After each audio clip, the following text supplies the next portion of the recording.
It was a September day. One of those days where fall is, well, it's doing its best to take over for summer. I was locked down in my office. I had do not disturb signs on everything, and I was trying to meet a deadline on one of these books for one of these publishers. Get things written up, and if I get interrupted, I can't stay on task. My assistant came in and said, "Dave, there's a guy outside in the reception area that wants to meet you." And I said, "Well, I'm kind of busy here. I'm kind of locked down. I'm trying to meet this deadline." And she said, "Well, I think this is important." And well, I know by now if she thinks it's important that I need to go check it out. I admit my attitude wasn't perfect, but okay, I'm gonna go over here and put the happy face on, and I'm kind of grousing across the lobby and been interrupted. You know how it is. Everybody's kind of that way, I guess. I get over there, I walk into our reception area, and this young guy stands up in the middle of September with a stocking cap on. And his pretty little wife stands up beside him, and I said, "Well, hi, I'm Dave." And he said, "My name's Steve. I'm Steve Manus." And he said, "I just wanted to stop by and tell you thank you." I'm thinking, thank me for what? And he said, "Dave, you changed our lives. The stuff you teach, it's unbelievable."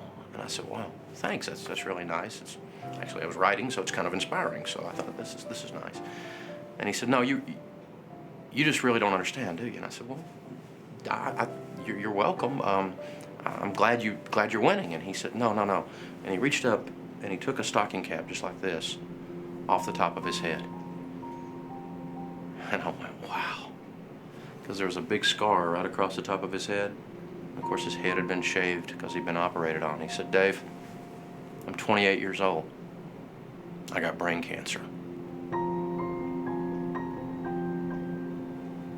The doc says I'm not gonna make it." He said, "I'm okay with that. I love Jesus. I know where I'm going. And this is my 23-year-old wife, Sandy. Because of what you teach, Sandy's gonna be okay." And he said, "Dave, before all this happened, we were out of debt. We had an emergency fund." And I'm thinking, that's important, but what's that matter in light of this? And he said, No. I got $400,000 in term life insurance on me before this happened. Sandy's gonna be okay.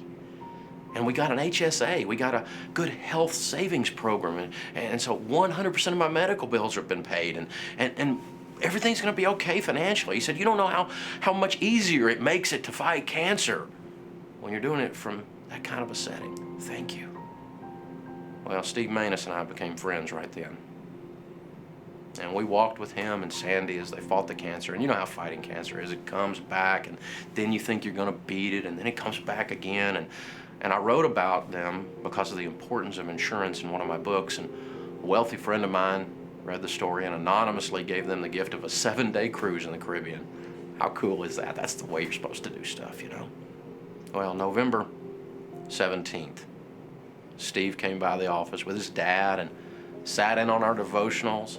He just became a friend to everybody on our team. We prayed with him, and he was an inspiration. He was something else. 11 days later, 4:30 in the afternoon,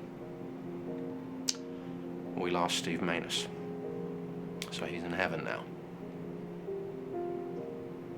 I don't always understand how things work, and I guess when I get to heaven, I'm going to ask God about these things.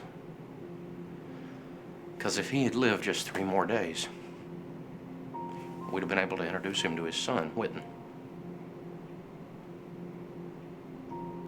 Sandy and Whitten, it's a sad story, but they're doing really well. Whitten's a little pistol, kind of like his dad. You see, the things that we talk about around here, it's about life. Don't confuse financial planning with doing the right thing for your family. It's about life.